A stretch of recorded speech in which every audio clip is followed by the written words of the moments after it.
بسم الله الرحمن الرحيم.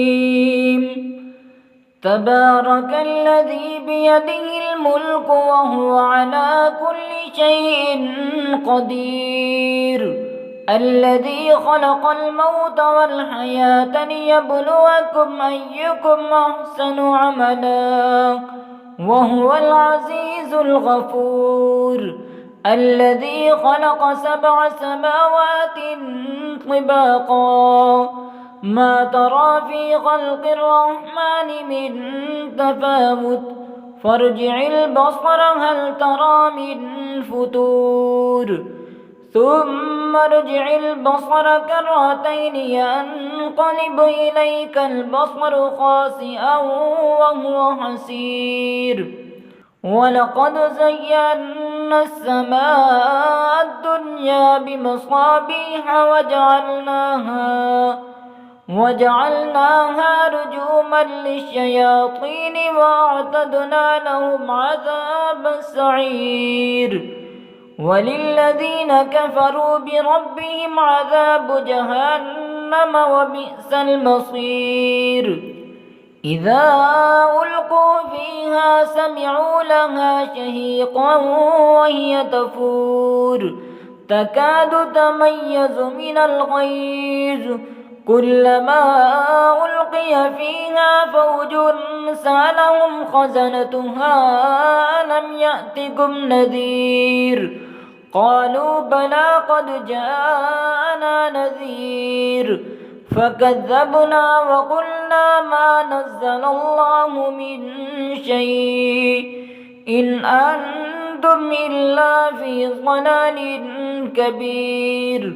وقالوا لو كنا نسمع أو نعقل ما كنا في أصحاب السعير، فاعترفوا بذنبهم فسحقا لأصحاب السعير.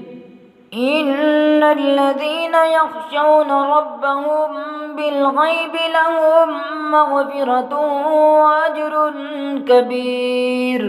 وأسروا قولكم أو اجهروا به إنه عليم بذات الصدور. ألا يعلم من خلق وهو اللطيف الخبير. هو الذي جعل لكم الأرض ذلولا فامشوا في مناكبها وكلوا من رزقه وإليه النشور.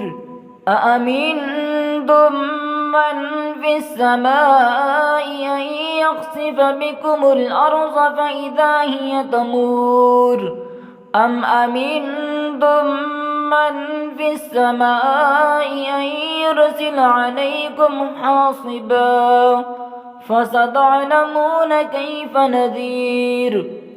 ولقد كذب الذين من قبلهم فكيف كان نكير. أولم يروا إلى الطير فوقهم صافات ويقبضن ما يمسكهن إلا الرحمن إنه بكل شيء بصير. أمن هذا الذي هو جند لكم ينصركم من دون الرحمن إن الكافرون إلا في غرور. أمن هذا الذي يرزقكم إن أمسك رزقه بل لجوا في عتو ونفور. أفمن يمشي مكبا على وجهه يهدى أمن يمشي سويا على صراط مستقيم. قل هو الذي أنشأكم وجعل لكم السمع والأبصار والأفئدة قليلا ما تشكرون. قل هو الذي ذرأكم في الأرض وإليه تحشرون. ويقولون متى هذا الوعد إن كنتم صادقين.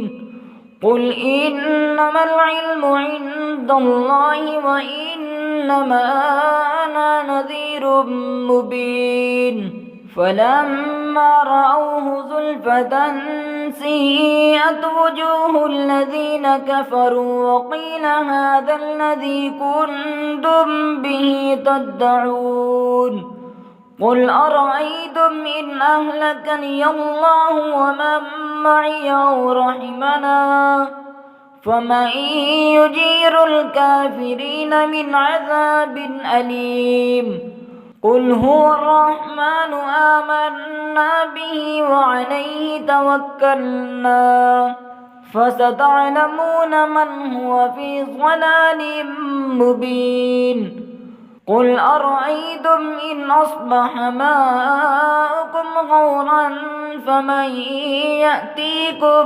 بماء معين